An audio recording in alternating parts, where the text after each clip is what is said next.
Right, hello. So I come on here watching the F1. It's race day weekend. Obviously, I'm a bit late recording this because I'm watching it on recording, by the way, because it was early hours this morning. Obviously, I don't know the results. And me and my wife were at Crosslock yesterday, and we didn't get back till late. And I was knackered. I literally had dinner and then went straight to bed. I was knackered. It was a long old day. So let's hopefully McLaren do alright today. And let's go. Stay baldy. Let's get watching. Well, here we are again. Yep. Standing on the edge of something new. Nice cup of tea.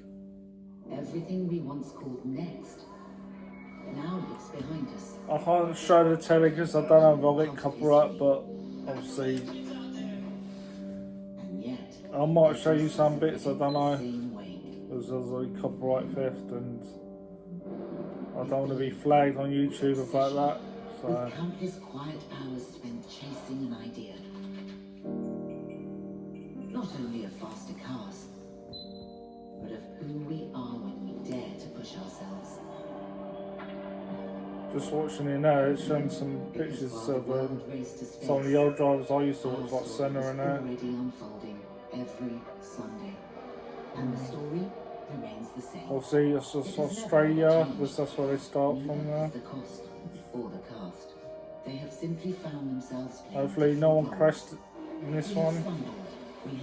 Got the tracks up there now. Broken things. And somehow we have always stayed one step ahead. So We have to are the choose soundtrack covers of because moments yeah. that forever tell you where you were. Sandy's doing alright, she's been spaded, she's getting better. Come first. But she's got a great rest. Every era, we were So there. let's just put that out. First moment. And for the one you will never forget. So once more, we return to the drawing board. Not to ask how far. Let's just move you in a bit closer. We are willing to go.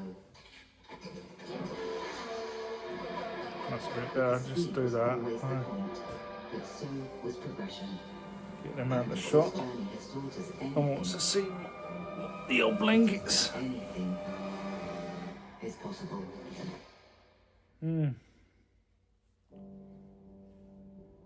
It is a journey into the unknown. Lando Norris by himself as a McLaren driver after Oscar crashed on the way to the grid. Bernie Collins is in Scotland. Oscar crashed. I didn't know that. Lane and your commentators for race one, the Australian Grand Prix, Martin Brundle and David Cross. So just Lando Norris for a McLaren. It's going to be interesting.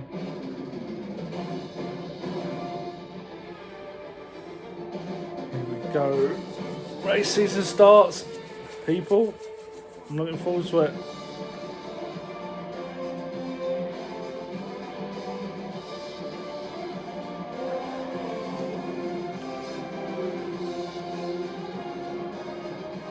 Got my Homer cup. Nice cup of tea.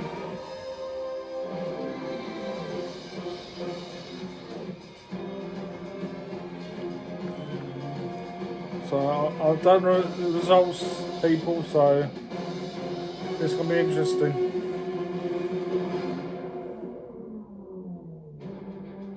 And if you're ready, let's get this show. Yeah, I'm ready. Shall we welcome along, ladies and gentlemen, to Formula One's new voyage, new era.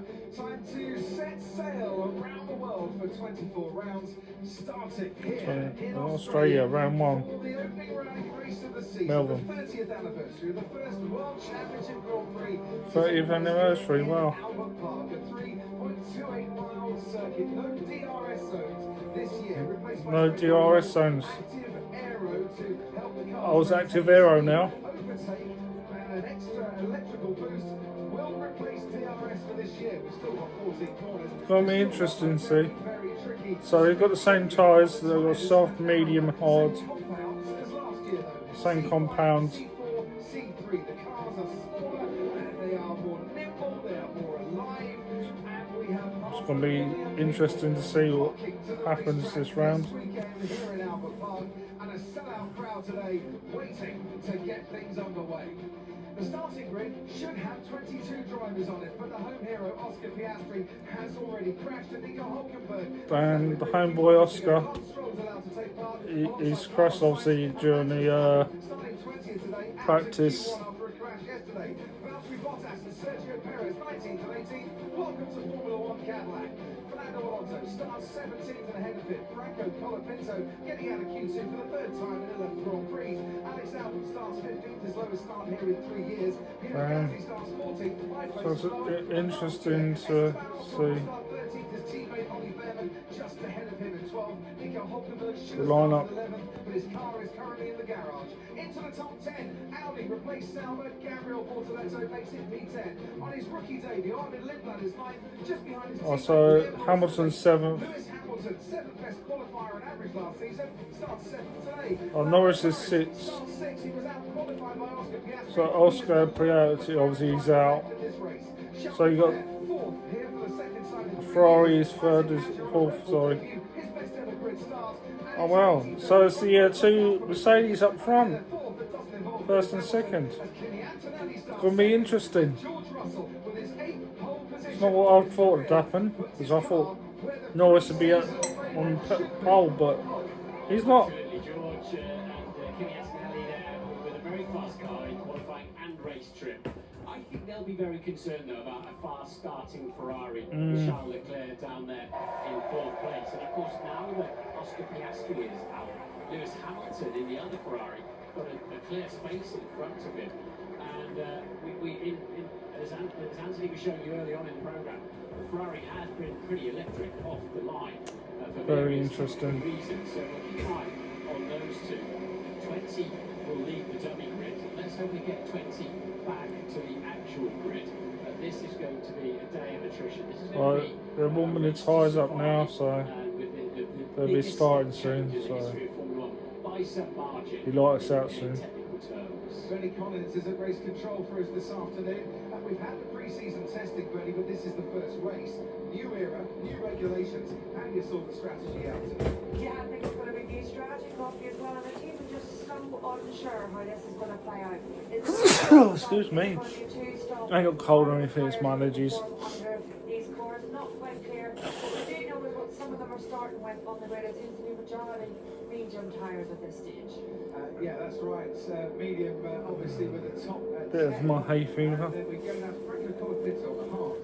Alonso on the soft hard. Excuse me. On the soft hard for Bottas and Verstappen. Verstappen wants to go long. Aston Martin and Alonso think we need a bit of soft tyre. There's been a bit of grading. That means the top of the steps of tyres are ripped, but F2 had it as well. Right, there we go for their warm up. Warming their wheels up. That gives you the rubber that hasn't had a heat cycle gives you 2 or 3 meters. That's half the carbon advantage. That's why they've got to bed those in now during this lap. But They're going for their warm up now. One thing that scares you is one of the things. Quite a fast track, Australia, because well, I played on my simulator. Obviously, if you watched it, you know it is a fast track. Because I started my season down there. So the next one, I'll probably do the next stage of the season on there. Issue in the Audi garage. Nico Hulkenberg is going to try and start the Grand Prix from the pit lane. They lost communication with his car as it went to the grid. They were trying to replace connectors and other electrical systems. I don't think they've had much success, so I'll keep an eye on it. They're going to try and start Hulkenberg's Audi from the pit lane, but it might not start the race at all. So stories today. Max Verstappen, can he get somewhere near the top 8? That is Red Bull's aim. from where he starts down in 20th. And don't forget, 2 podiums in 8 starts, 4 max in his career from 19th or lower. Last time out, Sao Paulo came 3rd there. From the pit lane, Cadillac. How long can they go into this race? In their debut race in Formula 1, a year and a day since they got their entry. Can Aston Martin cope with a race? Can Kimi Antonelli cope with the front row start race? George Russell going into the first turn. And what can Isaac Hadjar, Orlando Norris do in the top 6? Absolutely. Obviously, this is just a warm-up lap. They're just warming their tyres up. And all of them can score points this afternoon. Colapinto already noted for starting procedure infringement. I wonder if that you've got to stay at pit lane speed limit, 50 miles an hour, 80 kilometers per hour, until you pass pole position. So he's already under investigation. McLaren then with 1 car in the race now, and George Russell will want to back the pack up as much as he can. Hopefully he does. All right. He's sitting on the grid well over half a minute, and then the extended grid start procedure, no doubt you'll cover. But on the subject of packs and George Russell, his battery pack, he's claiming at the moment that it's not high enough, it's not topped up enough, and he's a bit concerned about the starts. So the pole sitter got 280 metres or so into the first braking zone, and it wants, once he gets over 50 kilometres an hour, that extra boost. Has he got enough of it? You'll see the orange lights flashing on the mirrors because that means... As I said, I think they should go back to the old V8s, just the pure petrol ones. So you'll have fun with these batteries this season, I think. Olympic medalist in the snowboarding alongside his wife Chloe, daughter I should say, of Lance Stroll's sister, Lawrence Stroll's daughter. I am full of anticipation and keeping my fingers crossed for this start as we got the green flag now. The green flag. Starting procedure with the blue panels flashing. There we go. Crescendo of noise around Albert Park. Here we go. Lights are going red. That's it. Lights out. Here we go. Go on. Come on, Norris. Let's go. Whoa. Damn. Come on.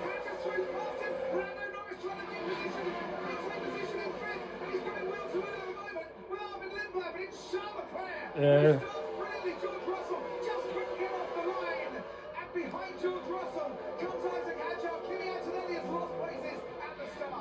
Antonelli bogged down. Hamilton passed Norris into turn 3. Norris quite cautious on the brakes. He was sort of in the middle of 2 other cars though. But that Ferrari start we've been talking about, it worked out a treat for them, didn't it? And I'm told there was no battery for Kimi Antonelli, hence his problems at the start. Oh dear. And he's already experiencing just how complex Wow, they're flying now. Esteban Ocon being pursued by Pierre Gasly and going into the left-hander. The racing ball swoops past Isaac Hadjar. Alfred Limburg having an absolute dream start in his debut. Yeah, I mean, they are fast now, but they're a lot different to obviously the cars are lighter. Wow, they're moving. Oh, wow. Hamilton's, yeah, Lewis Hamilton's up front. Oh no, he's 3rd, sorry, Hamilton. It's the other Ferrari driver. That's Norris is 6th down. At the moment, Ferrari out front. Whereas,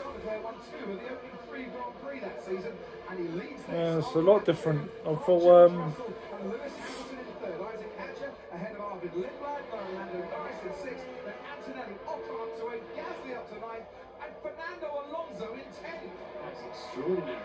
Verstappen up to 16th. It probably wasn't the first lap I was expecting there, but he's gained places obviously, but two of the drivers weren't on the grid. Here comes George Russell behind Charles Leclerc, trying to hunt him down on the far side of the lake, trying to go around the outside of the turning line. Charles Leclerc having nothing of it. This is where, on this part of the circuit in qualifying, George Russell was superb, and his car superb in battery deployment, and look at that! An exact carbon copy of what he was doing in qualifying yesterday to get ahead of Charles Leclerc. But can Leclerc now fight his way back with maybe a little bit more battery at his disposal? Leclerc fighting for first place already. Obviously, it's a second lap. 58 laps to go. He's got some energy over the line. It's a long old Should lap, be able to so defend it down into the first corner. we shall see. Button as well he can use to keep the motor really flying along, but you might pay a price later on in the lap.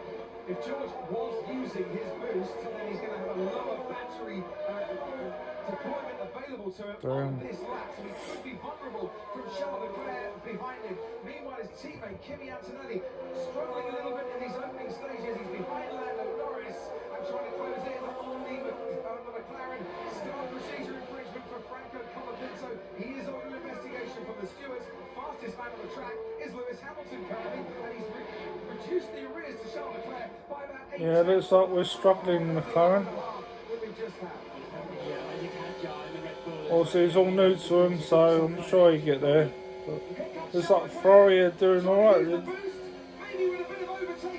Wow, yeah, Ferrari are in front again. This time last year got past Lewis Hamilton in that part of the track. Leclerc about a car length ahead, and they said they couldn't go racing in these cars, and it wouldn't be that close. They were wrong. Learning so much live, aren't they? Real time as to how to best get the power, how to best use the power unit. We're well over 1,000 horsepower and everything kicked in. But these two squabbling is helping Lewis Hamilton very nicely in third place. So here's the thing, for George Russell, he's had a go. He's got past Charles Leclerc, but Leclerc's got past him, but he's now got to have a little think, Martin. Where tactically can I get the Ferrari? Norris is 7th at the moment, so it's like he's been overtaken. And while he's got to think about that, he's got to worry about Lewis Hamilton, and that gap now. So Hamilton's got the fastest lap time at the moment, so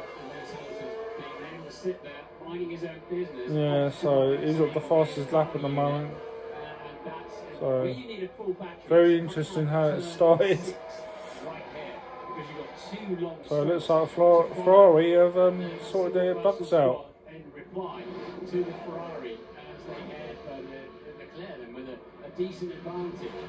So we haven't actually got, unfortunately, any graphics that will be coming, maybe even during the race.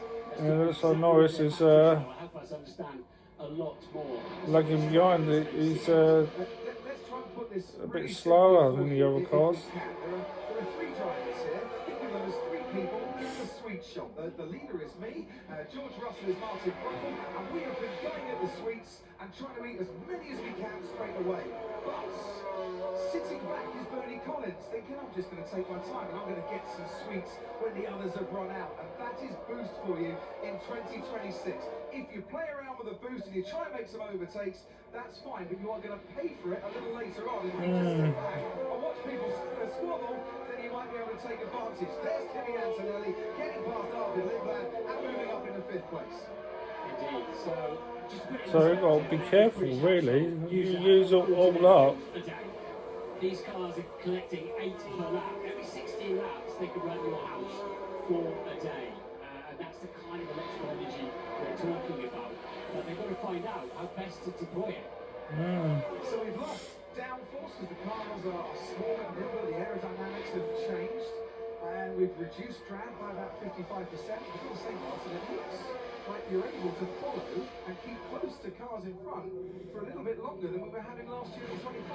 Yeah, and because everybody's wing opens, of course, there's no DRS advantage like that. What they can do is they've got an overtake mode. If you're within 1 second, it's just very close to the entrance of the final corner.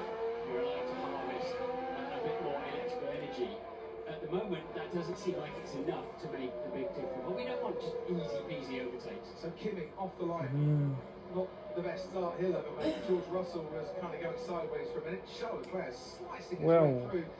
What I'll do is I'll leave it there and I'll record the last lap because I don't want to use too much of my memory up. So I'll see you now. Stable B. Hi everyone, about 4 laps to go now. Looks like Mercedes going to get 1-2 finish with Ferrari in 3rd and 4th and Nando was in 5th, sorry, and most of the stuff from behind Norris, so he'll be 6th. So I'm afraid McLaren are going to be in 5th place as they want down a driver this race. So, yeah, we're on the 55th lap now. Not looking good for Lando Norris. But oh well, it's always the next race.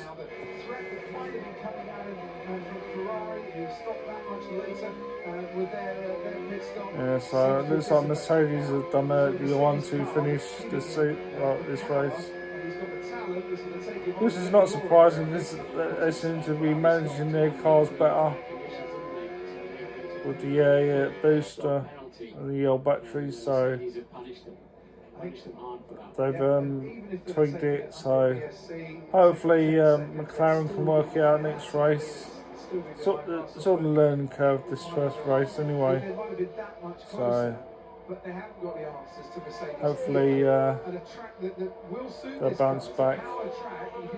But I'm surprised with Ferrari they've done well. We've had 2 safety cars out so far.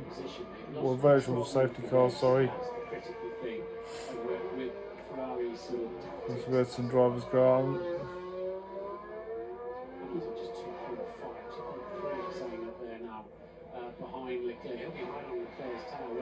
I'm quite shocked at Cadillac though, because one of them went out. One of the Audis is 9th. So yeah, lap 56 now. Anything goes, right? Just go and raid the sweet shop and take as many chocolates as you want out of it and leave yourself with nothing when you cross the line. So stand by for a grandstand finish.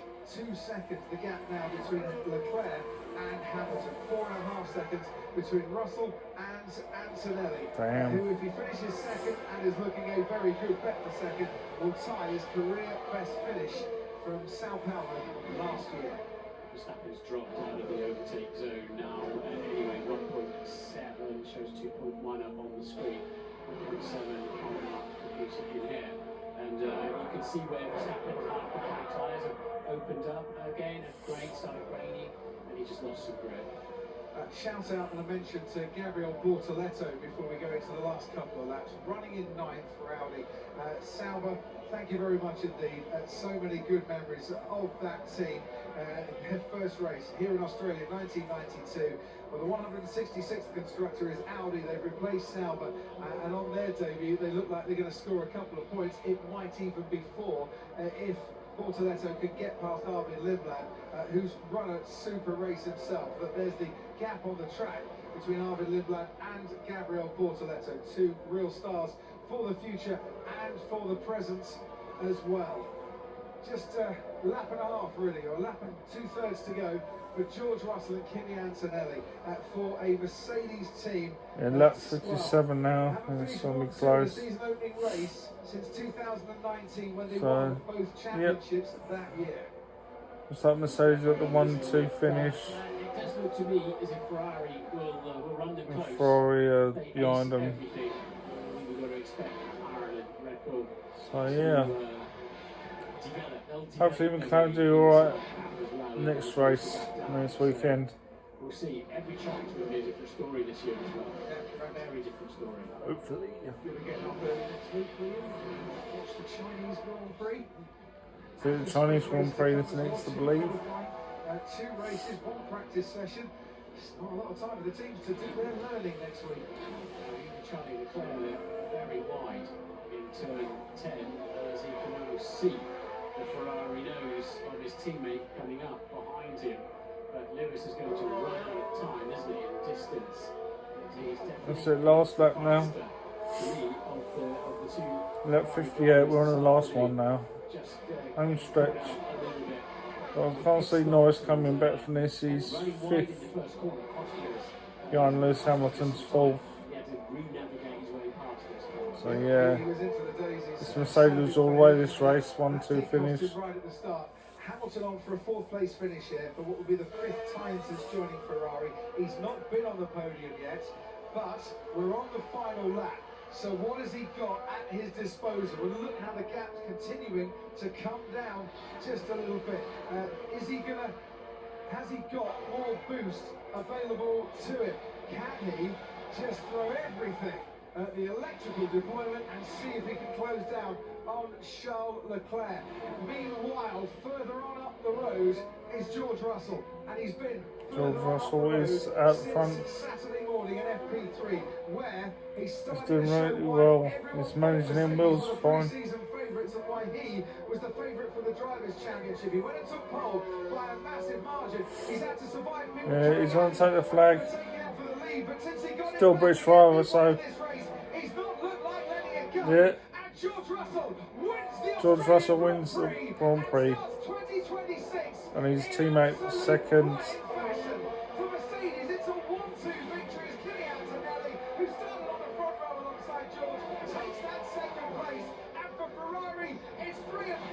Three and four for Ferrari.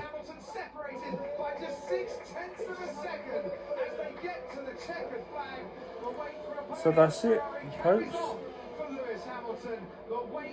Grand Prix done. Hopefully McLaren do better next week. So this is Joe signing off. Stay baldy. Don't forget to like, share, comment, subscribe and drive safe. Bye for now. Cheers.